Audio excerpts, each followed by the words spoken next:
and gentlemen, good day and welcome to the Crizac Ltd Q2FY26 earnings conference call hosted by Crizac Securities Private Limited. As a reminder, all participant lines will remain in the listen-only mode, and there will be an opportunity for you to ask questions after the presentation concludes. Should you need assistance during the conference call, please signal the operator by pressing star, then 0 on your touch-tone telephone. Please note that this conference is being recorded. I will now hand the conference over to Mr. Gaurav Gupta from Crizac Securities Private Limited for opening remarks. Thank you, and over to you, Gaurav. Hi, good afternoon, everyone, and welcome to Crizac's Q2FY26 earnings conference call. We have with us Dr. Vikas Agarwal, Chairman and Managing Director of the company, and Mr. Manish Agarwal, Chief Financial Officer of the company. Vikas, sir, if you can start by giving your overview on the Q2 FY26 performance as well as outlook for FY26 and beyond, and then we'll open up for Q&A. Over to you, Vikas, sir. Sure. Thanks, Gaurav. Our Q2 numbers are in line with our guidance. The revenue from operation has grown to 162 CR. Including other income, it comes to 169 CR. In terms of expenses, it's 105 CR. So company had a net profit of 64 CR.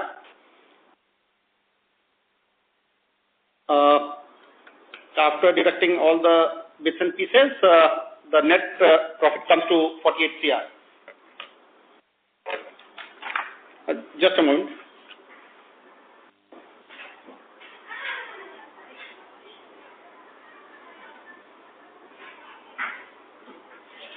In terms of operations, our number of applications has grown year-on-year basis. Same is with reference to agents and overall revenue. In terms of profit margin, we have grown on the same. As mentioned in the past, Q2 is normally light and composed of roughly 10 to 12% of our revenue.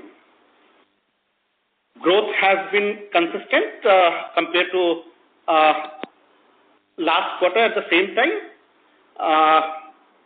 where our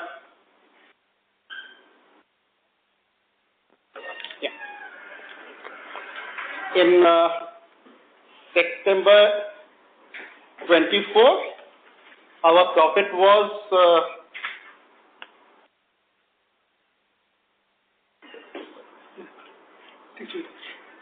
61 crores.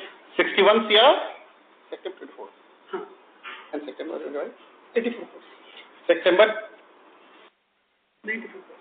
25, it's 95 CR. Other financials, I'll ask our CFO Manish to give you the details. Hi. On year-on-year basis, the company has grown by 30% and the revenue is 162 crores for Q2 FY26 compared to revenue of 129 crores for Q2 FY25. Coming to the PAT, our PAT for Q2 FY26 is 48.33 crores compared to 20 crores in Q2 FY25. So, the company has been growing and this quarter, the results are quite positive.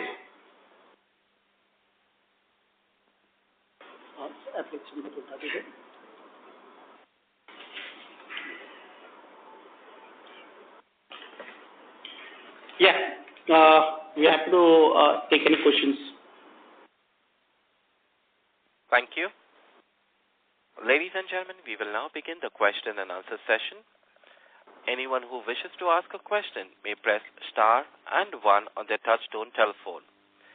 If you wish to remove yourself from the question queue, you may press star and 2. Participants are requested to use their handsets while asking a question. Ladies and gentlemen, we will wait for a moment while the question queue assembles. The first question comes from the line of Naitik Mohta from Sequent Investment. Please go ahead. Hello, sir. Congratulations on very good set of numbers. I have actually 3 questions. First, I would want to know that because of the change in the H-1B visa rules in the U.S., is there a sentimental change in students going to the U.S., and does it impact our business in a positive or a negative way? That's the first question. Second question is the margin guidance of 25% what we've been maintaining. Given this quarter margin being a light quarter, we have done significantly better margins. So would you like to change the margin guidance? And third question is, what was the number of universities that we had tied up with in the last quarter, and what is the number in this quarter? Sure. Thanks for your questions. With reference to H-1B visa, yes, there is some sentimental impact for U.S. education, but for us, the number or the revenue contribution from U.S. operations is very low. So for us, this any kind of negative news for USA is positive. Reason being, the student who wants to study abroad, instead of choosing US, they are choosing UK as a destination or one of the destinations. So you will see better numbers because of H-1B impact. Coming back to profit margin guidance, though this quarter we have done pretty good, we believe the guidance what we have given should be equally good and positive in our opinion. In terms of number of universities, it has grown significantly. Normally, with universities, today we represent more than 250 universities as on end of quarter 2, which was, I think, 170 last year. Okay. Thank you, sir. I will get back in the queue if I have any other questions. Sure, thank you. Thank you. The next question comes from the line of Nilabja De from Ashmore Research. Please go ahead. Okay, sir, first of all, congratulations on a very good set of numbers. Sir, my first question is that in terms of you, in the earlier call, you mentioned that Q1 and Q2 combines around 30% of your total revenue and 70% of the revenue comes from the H2. So should we go ahead with these assumptions in FY26, given some disruptions in the US front? But yes, UK and Canada obviously have picked up. So just like to know, this is my first question. In terms of our guidance, yes, you're right, Nilav. H1 constitutes roughly 30%, and which is in line with what has come out. And we believe the ratio should remain broadly similar for second half. Okay. And my second question is, sir, you mentioned that last time, I know you have mentioned that you are exploring a lot of, because the student loan services is one of the most growing sector in Indian perspectives, okay? I have personally experienced also. So you mentioned actively exploring. So is there any, have you taken any step in this direction? Yes, Neerav, we have signed up with more than 7 or 8 NBFC and banks, and we believe the company should go live with loan as a distributor in coming quarter 3. Okay. Okay. And finally, you mentioned last time that you are trying to expand in the Middle East also. So is there any progress in this direction? Because a lot of foreign universities already moved to the Middle East. So what's your take? Because why I'm asking you, because nowadays there are a lot of issues with immigrants in all the developed countries, and And diversification is one of the best way to move, as we understand from these recent tariff experience. So what you are doing from to diversifying specifically from the UK market? This is my last question. Yeah. We believe exactly the same what you said, and we have tied up with multiple UAE universities in the last 6-8 months. The other thing what we have done is we have set up a subsidiary of Crizac in UAE for our expansion into Middle East and Gulf countries. We believe this should help us grow further in that region and help us to diversify into multiple destination market. Okay. Thank you. All the best. Thank you. Thank you. The next question comes from the line of Deepak Podar from Sapphire Capital. Please go ahead. Yeah, am I audible, sir? Yes, you are, Deepak. Yeah, thank you very much, sir, for this opportunity. So just first up, I just wanted to understand what would be our geographical composition of student right now? I mean, from which country, where, how much percentage placement we are doing right now? In terms of geographical concentration, India would contribute roughly 50% as of today, and same goes for rest of the world. So it is quite diversified. And rest of the world mix would be, I mean top 3, 4. Africa would be the biggest one, followed by Southeast Asia, and China. Southeast Asia and China. So Africa would be how much? Contributing almost roughly 25%. Roughly 25% Africa. And Southeast Asia and China would be what, 5-10%? Remaining 25%. Come again? Sorry, your voice was... Huh? Yeah, I mean, we haven't done an exact calculation, but the balance will be coming from Southeast Asia and China. So ideally our Canada, US and all would be very small for us, or what? Those are destination countries, and those are very small for us. Okay. Understood. Fair enough. So if I have to do a rough calculation of what you mentioned, first half would be 30% and second half would be 70%. So ideally, I mean, you're looking to grow about 45% this year. I mean, that's how you can come to about 30-70% kind of a ratio? No, Deepak, we have given a guidance of 25%. We believe because of a lot of tailwinds, we should grow a bit higher than that, but we'll still keep our guidance conservative, saying between 25 and 30%. So 25 to 30% growth we are looking at, right? Yes. Okay. I got this. And in terms of, platform, generally most of the revenue we are getting would be from the platform only. Would that be a right understanding? Yes. Okay. And what sort of, opportunity size you see in the tie-up with NBFC? How big that revenue stream can scale up for us? It will take time, but eventually it will end up between 1 and 2% of our EBITDA. So small is what we are looking at. Okay, understood. Yeah. Just last thing from my side, seasonally, how do we look at? Generally you said 2Q is generally light. So which are your heavy quarters? Q3 would be closer to 30%, Q4 will be 40%. Q3 is 30% and Q4 would be 40%. Of the total annual revenue mix, or what? Yes. Okay. I think that would it from my side. All the very best to you. Thank you so much. Thanks, Deepak.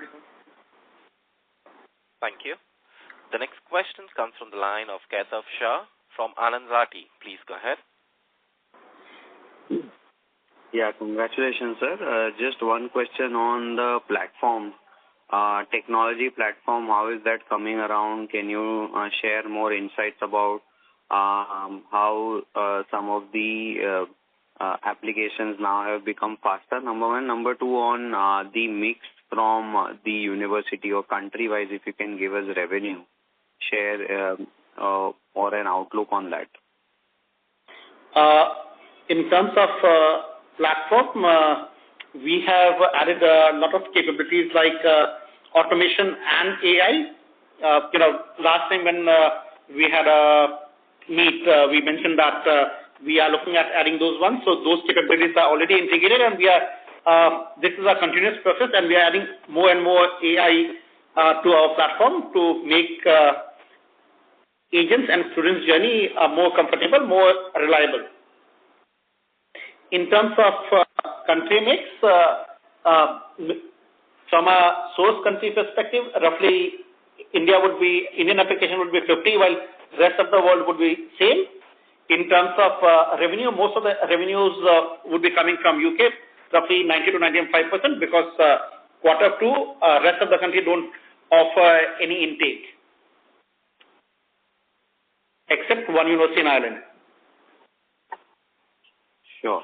And sir, over 3 years period, how shall this number move in terms of moving towards other geographies? Also, given that US, I think, as a overall destination, perhaps now because of the supply being very tight, demand. So, how will that shape up? Does any other geography benefit from that? Sure. UK is already benefiting from the headwinds from USA, all the negative news. So we believe UK would continue to grow. Over the next 3 years, as a company, we believe our New Zealand, Australia, Dubai would grow significantly. At the same time, in 3 years' time, we believe our India as a destination would expand quite a bit as well. Got it. Thank you so much. Thank you, Kedar.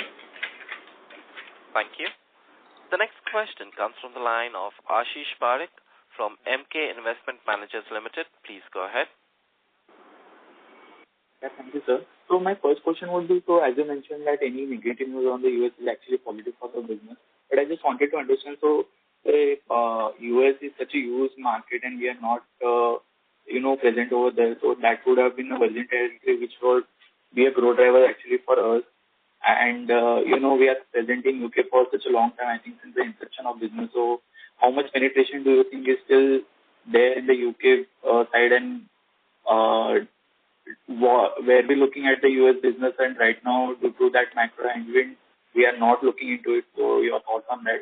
And secondly, on your this thing saying that H2 is 70% of your business, but with the student loan business going up in the Q3 and Q4, so is that factored in the 70%, or that is an incremental thing that can be seen? Yeah, coming to your question step by step, USA, our concentration is very low, lower than 1%. So the impact has not been with the company. It takes between 1 and 3 years time for a company to penetrate into any new destination country. So yes, penetration for US is slow because of the headwinds and negative news. But since our base is very low, we are not much affected for that one. The numbers which has gone down for US is getting compensated with UK. In terms of growth left for UK, at the moment globally our percentage share for UK would be closer to 3%. This can grow significantly, much higher. For example, in India, our percentage share is closer to 10%. So we believe as we have expanded into multiple new countries, from a source perspective, our percentage of UK market will keep on growing for next few years. At the same time, we are expanding into other destinations as well. As mentioned earlier, we have expanded into Middle East, multiple universities. We are looking at expanding into Southeast Asian countries like Singapore and Malaysia. And at the same time, we have started our expansion into Australia and New Zealand. So these should be our growth driver till US numbers comes into picture.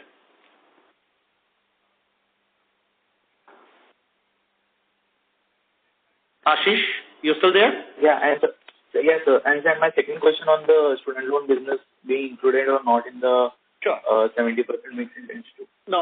No, student loan, income from student loan will not be included because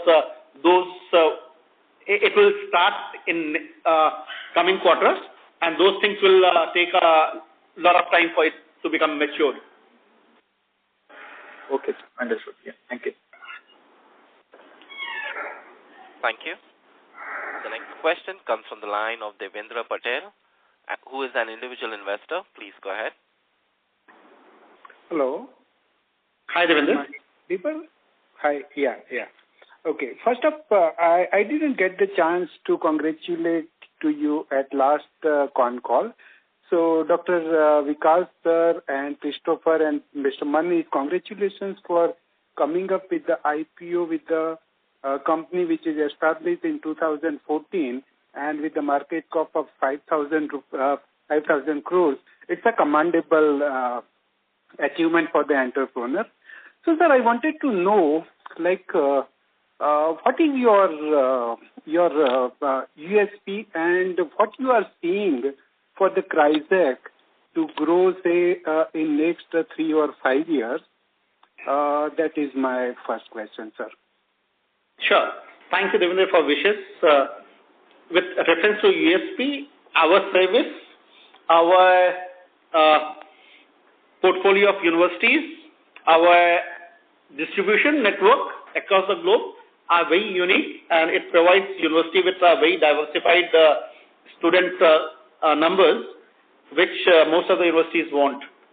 In terms of growth, at the moment, UK is our biggest destination market. We want to expand into multiple different destination markets. We want to expand into more and more source market as well. Both these things would give a lot of growth in terms of both revenue for the company. Thank you, sir. And my second question is in the same line, like the Christopher is there in UK, and I believe you 95% of your destination revenues came from the UK. So that is it is also a problem, because if something happened to UK, then it's a big problem. So my question is that since you are the profitable company, and why you are not able to replicate the same success in the other country, like say in Australia or New Zealand or in USA?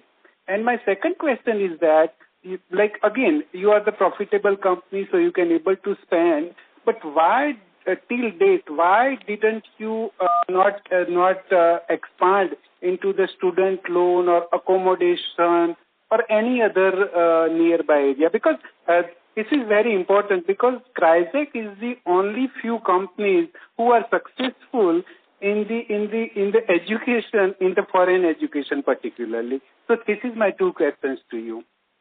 Sure. Thanks, Devendra. In terms of our UK constitution, it has gone down from 95% to less than 90% as of now, and we expect this to go down further and further. We are expanding to other countries as well. For example, over the last 2 years, we became quite big for Ireland, and that constitutes roughly 7% of our revenue in last year.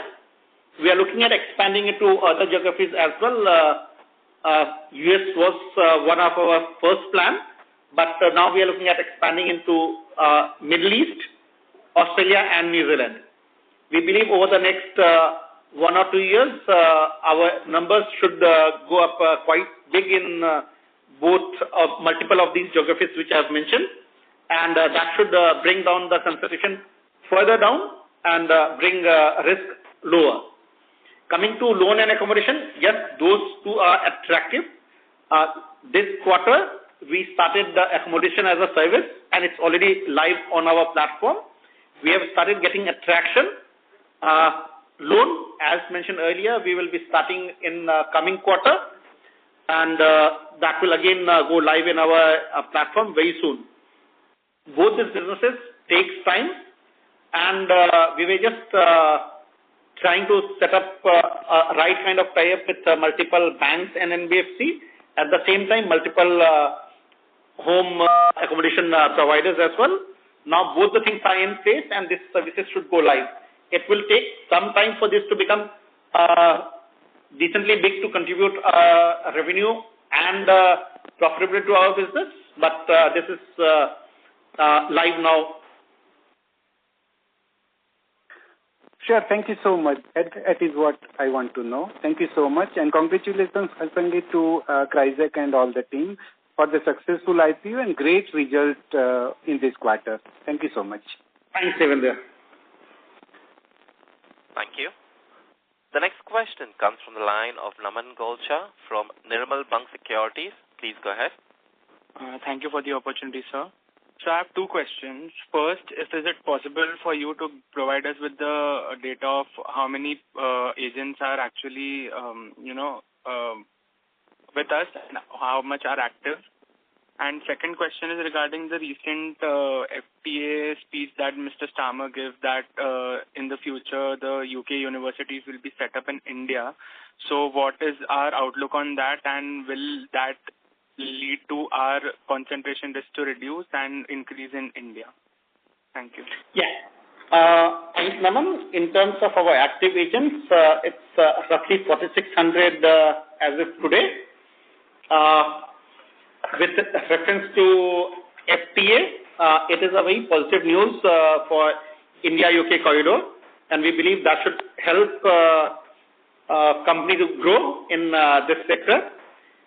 With reference to setting up of universities in India, we believe it will take some time for it to mature, but this will help our vision of making India as a destination country.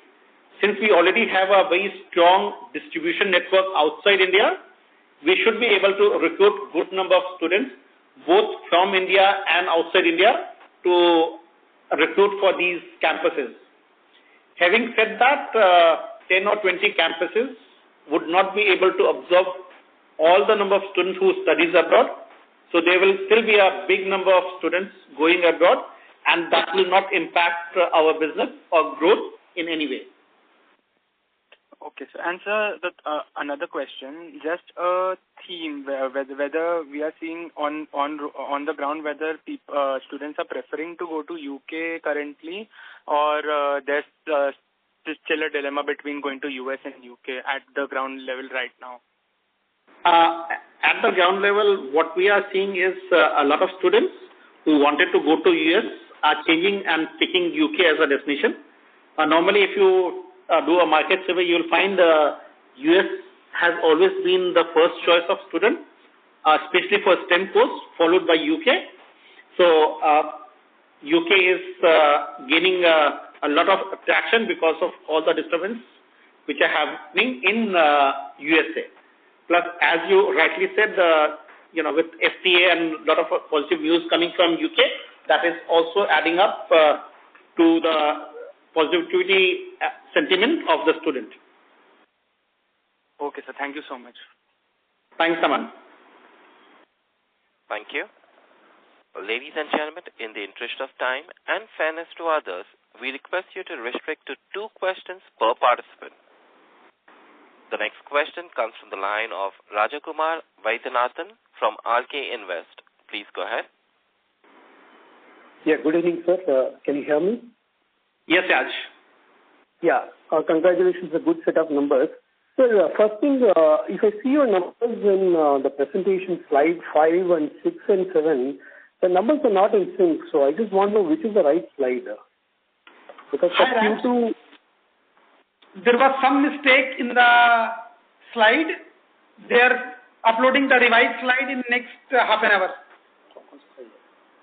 Okay, the slide 5 is the correct slide. The revenue is correct. The totaling is wrong. So it's showing incorrect pack, but they will revise in next 15-30 minutes.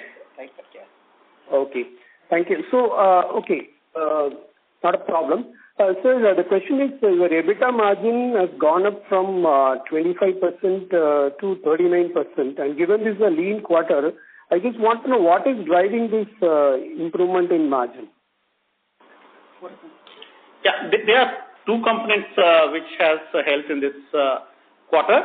One, if you remember, last quarter we had roughly 4 CR of losses because of Forex. Now that we do a hedging and the pound has cooled down, so we have gained roughly 4 CR as a Forex, so all the losses have been recovered. Secondly, in this quarter we get a lot of annual bonus from universities. Since the academic intake is usually from September to July, we have received some bonuses which has shown a higher PAT. Okay. So what is your sustainable margin? So I understand that in H1 you are doing 30% of top line and H2 is going to be 70%. So what is your sustainable EBITDA margin? Sustainable EBITDA margin will be around 24-25%. So similar to what you reported for FY25? Yes. Okay. Sir, if you can just tell me what is the exact one-off, the Forex is 4 crores, so what is the bonus amount, if you can quantify that? We haven't broken down into bonus because these are given per student basis by multiple universities based on the number of students. So you'll see as a final figure, the final total revenue is 162 CR.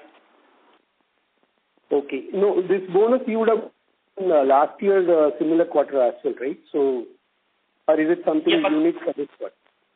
Bonus is not paid as it gets included as a part of fees on the last quarter. So we don't keep a separate bonus numbers. Okay. No, sorry to labor on that point. So my question is, even in the previous Q2, that is previous year, FY25, you would have received bonus. So the question is, what is driving the significant improvement in your margin? Yeah, because we have done a higher number this year, so it's a combination of both bonuses and the Forex. Forex amount of 4 CR is quite big as well. It contributes 10%. Okay. So if I back this out, then your margin will be 25. Is that fair to say? Kind of, yes. Okay. Okay, great, sir. Thank you so much. Thanks for the clarification. Thank you. Thank you. The next question comes from the line of Utkarsh Somaya from Eco Quantum Solutions Private Limited. Please go ahead. Thank you for the opportunity. I had two questions. One being, your cash flow from operations is negative. So can you please help us understand why is that so? Because I see two line items, big line items that are affecting your cash flow. One is trade payables, which is a negative 95 crore figure, and the second is other financial liabilities, which is a negative 56 crore figure. So please explain this. And number two, I just wanted you to throw some light on your business model since I'm new to the company. So I believe you're a platform company, and as I observed from 2021, your revenues have gone from 100 crores to almost 800, but your margin has remained flat, which is unlike a platform business. Usually we see significant operating leverage as revenue scales up. So can you explain that a bit also? Thank you. Hi, Utkarsh. Although we are a platform business, but you cannot compare us with Zomato or something where with increase in top line, your profit also increases substantially. Our major expenses is cost of services, which we pay to our channel partners, which is more or less constant. So with increase in top line, our cost of services increase proportionately. Understood. So that's why, although we are a platform business, but our margins are more or less constant because our line expenses are constant and they move in the same direction as the revenue. Okay. Now coming to your first question, why the cash flow is negative? This quarter, the amount of money which were expected to receive from the university, that get a bit delayed. As a result, we have not paid to our channel partners. So the trade payable is negative. So you have delayed payment. Ideally, that should improve your cash flow, right? Technically, once we receive the payment, then only we make the payment. So unless we receive the payment, we don't pay the payment. So you'll see if there is a line item of trade receivable, in same proportion, you'll see a trade payable as well.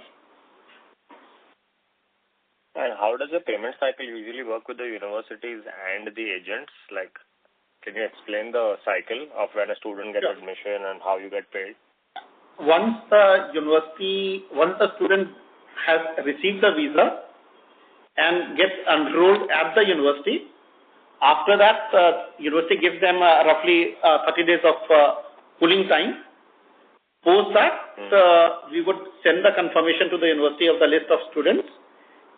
They will reconfirm that yes, all these students have registered and the commission is payable. That's the time we would recognize the revenue.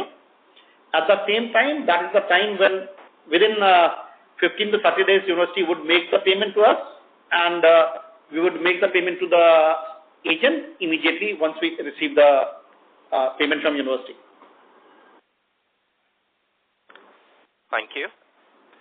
We take the next question from the line of Ganesh from Dhanalakshmi. Please go ahead. Yeah, thank you so much for giving me the opportunity. So, sir, just would like to know the distribution of, say, a student from India going into UK. Typically, what percentage of students go via agents and what percentage go directly, meaning approach the university directly? Hi, Ganesh. Thank you for this one. Though there is no fixed data, but based on the survey done with university, roughly 60 to 70% of the students goes via agent, while 30% to 35% goes via direct online application. And sir, so if we see our basic business model, that would be to connect the students to the universities. So one is the student acquisition strategy via agents. So do we have any exclusivity with agents or with the universities? Is my second question, sir. We connect agents to the university. No, we don't have any exclusivity with either university or the agent.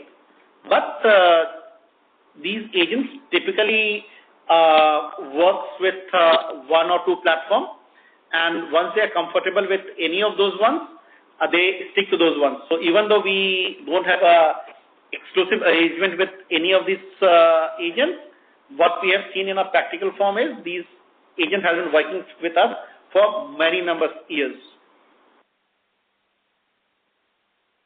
Thank you.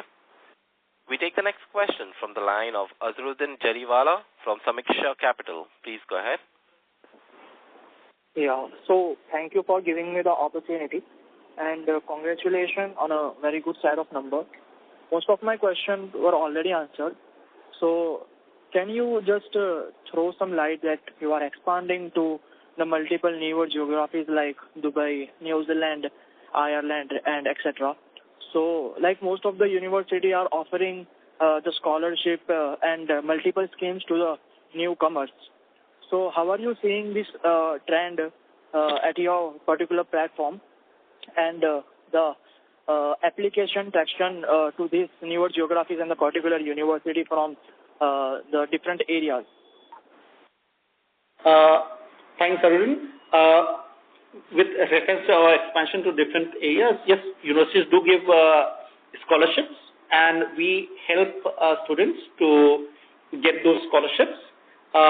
Expanding into different regions is actually helping students to have multiple choice of destination country, and they can plan their study abroad without getting affected for any disturbances. For example, US announced some curbs, so that would have disturbed the foreign dream of students going to USA. But now with expansion of multiple geographies for us, we can offer alternate options to same student, and that is helping the students in a better way. Okay, thank you. And the next question is, like you already mentioned that the 10 to 10 campus are entering in India and setting up their campuses. So I don't know about the on ground, but actually are you seeing any onset of any university entering into India and setting up their own campuses? Yes, there are multiple universities.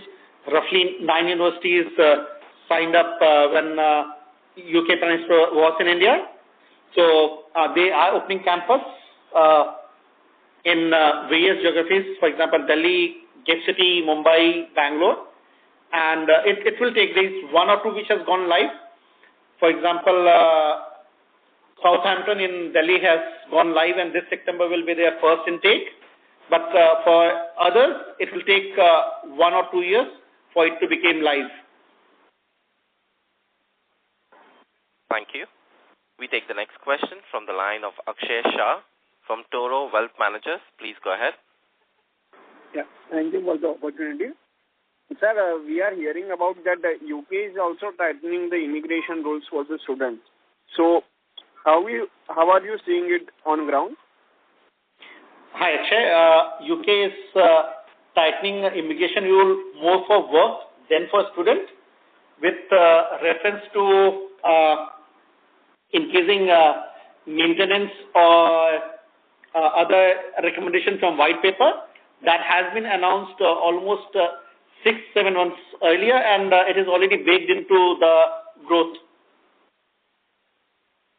Okay, so the students who are going there is also expecting to work post-study there. So it is impacting them also indirectly. That is, I want to understand it in better detail.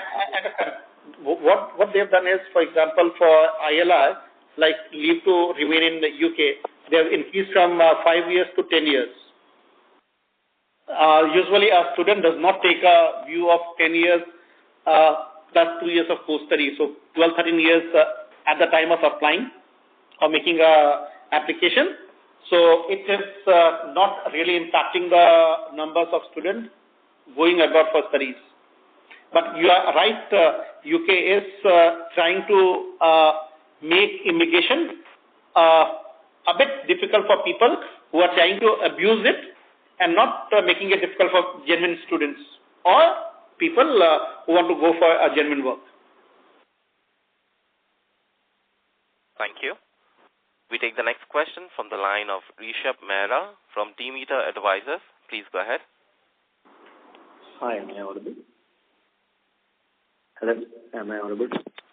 Yes, sir, you are. Yes, Rishabh. Hi. I just had one query around your growth.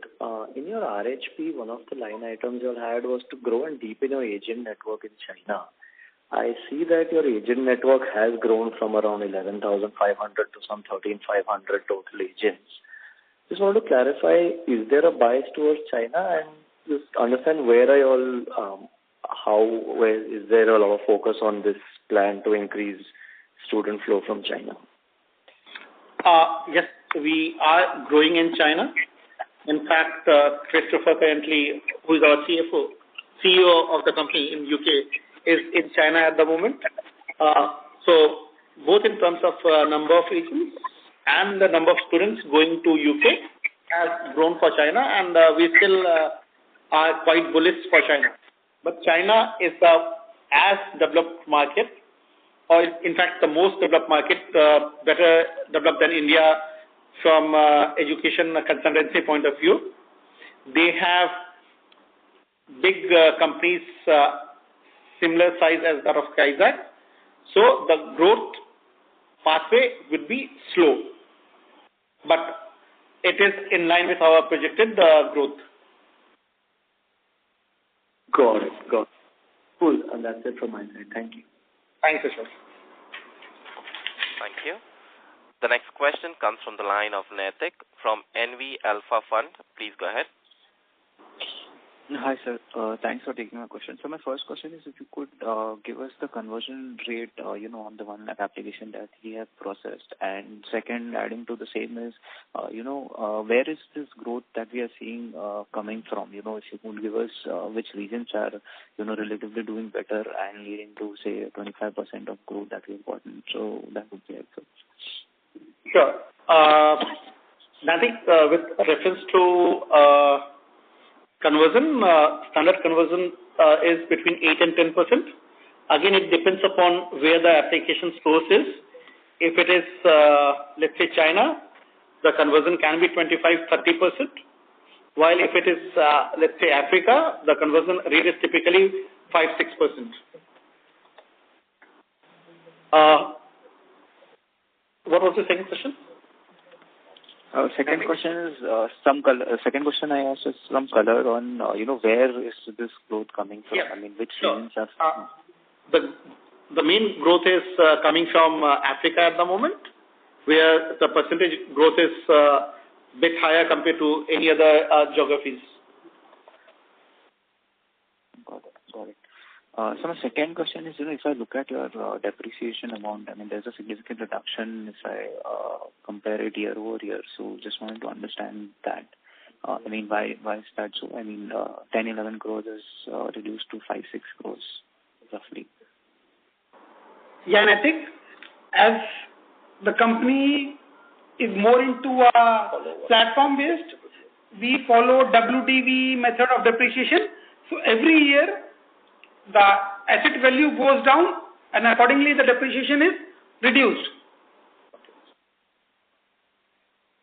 In our case, we use a 40% depreciation rate.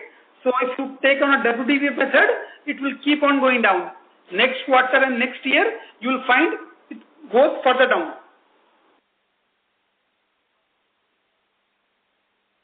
Thank you. We take the next question from the line of Chinmay Nema from Prescient Capital. Please go ahead. Good evening, sir. Hope I'm audible. Yes, Chinmay. Yeah, sir. First question is, could you throw some light on how you go about partnering with universities? I mean, how do you select them, and typically how much time does the tech integration take at your end? Chinmay, partnering with universities can take as low as a single meeting to as high as multi-years. In some cases we have seen trying to become a partner from last 6-7 years. So it depends upon institution to institution.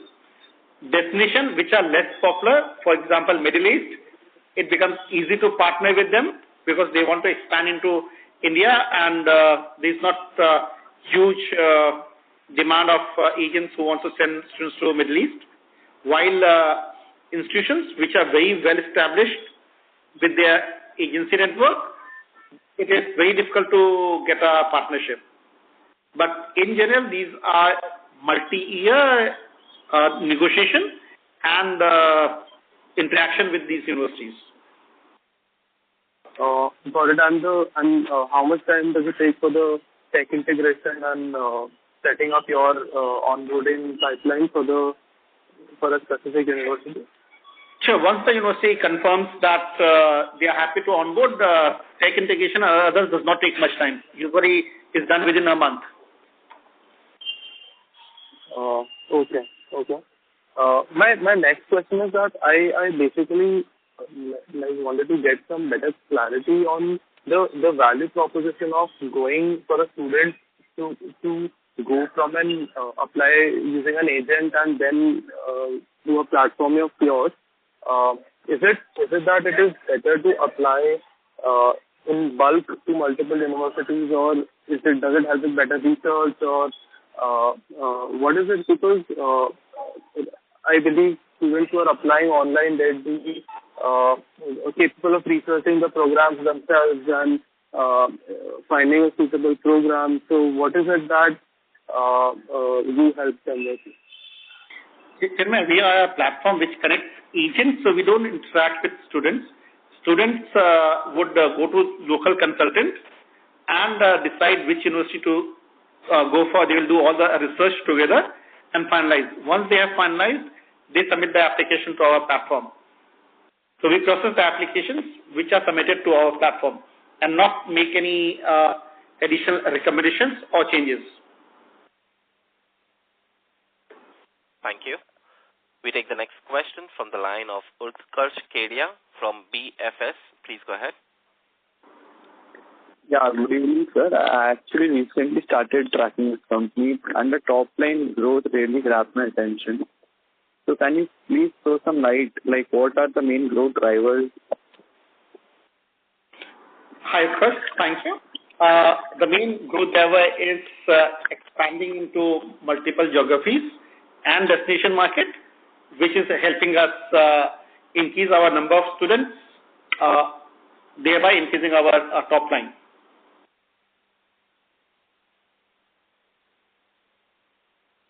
Utkarsh, you there? Yeah. And can you also tell me about like the threats from the any competitors, like the universities are building something in-house to grab? I mean, there will always be a competition. So there are multiple companies, but the sector is very big, and there is a room for everybody to grow. So we are growing. The sector itself is growing almost quite heavily. Plus, at the moment our growth is only from India and some of the places outside India. The overall growth still remains very high. Thank you. We take the next question from the line of Dharmal Shah from Dalmus Capital Management. Please go ahead. Hi, thank you for taking my question. First question would be on the UK market, where bulk of our revenues are coming from. UK, as you mentioned, is tightening rules for immigration. Do you think in maybe next 2 to 3 years the numbers could actually come down in absolute way? Because we have seen this play out in Canada and ANZ as well. So do you think there is a risk of immigrants and students, international students, going down in UK? Sure. Thanks, Simon. UK is trying to tighten its immigrations for non-genuine students. So, for example, they have increased the language requirement for students who wants to apply for job in UK. So they made it 6.5. They have increased the maintenance requirements so that the student who goes and study there, they have sufficient money and are not only dependent upon part-time job, which can affect their outcome of studies. So what they are trying to do is, they are trying to make UK as a destination where right kind of students go and study, and not people who want to study or who want to use study as a route for immigrating into UK. So they are looking for genuine students and not students who are abusing immigration requirement as a student. So for students, there is still UK welcomes people. It's only for non-genuine students. They are trying to create more barriers.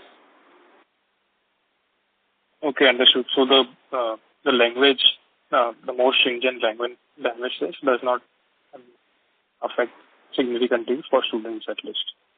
Yes, though there is always some risk, and that's one of the reasons why we are diversifying into multiple destinations, in case any of those risks comes in. Thank you. We take the next question from the line of Naitik Mohata from Sequent Investment. Please go ahead.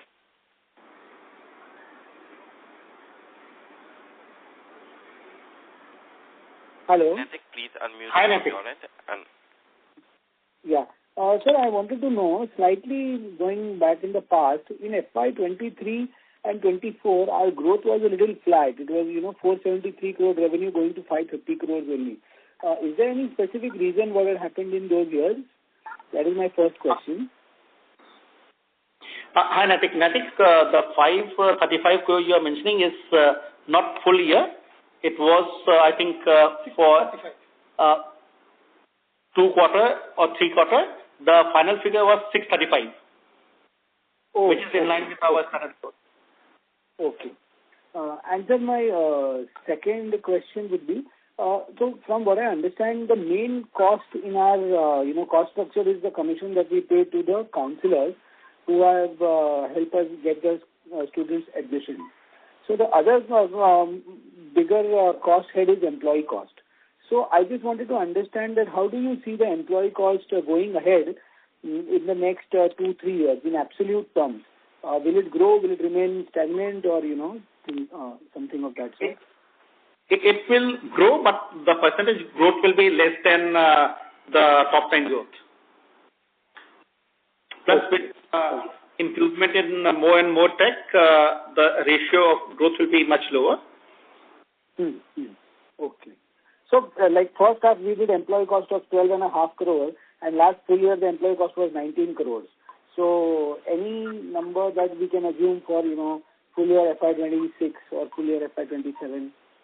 I mean, roughly, the employee cost should be between 2 and 3%. Sorry.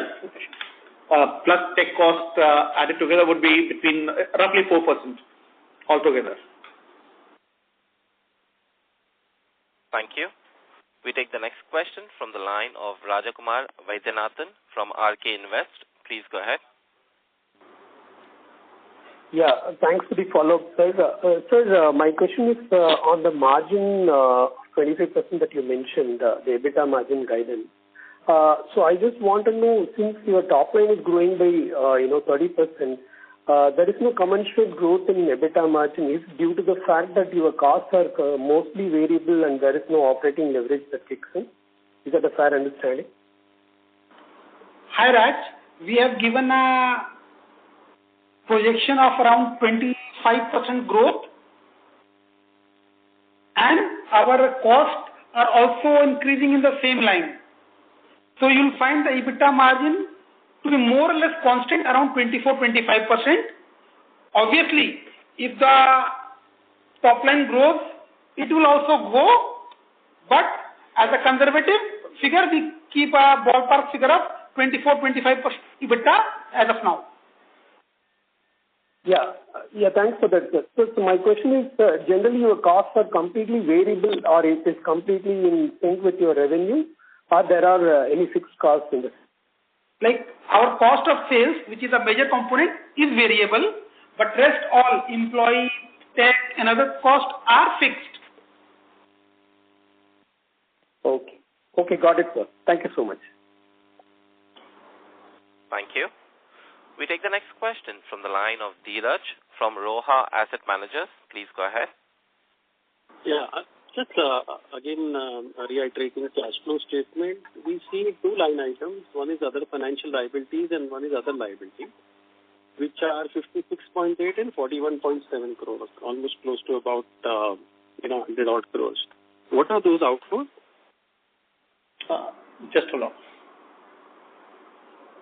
Hi Dheeraj, I don't have the details handy. Can I get back to you on this? Yeah, these are consolidated numbers, and the standalone also reflects a different number in consolidated. So what is the difference between the two, if you can just help us understand? Sure, we'll get back to you on this. Yeah, thank you. Thank you. We take the next question from the line of Naitik from NV Alpha Fund. Please go ahead.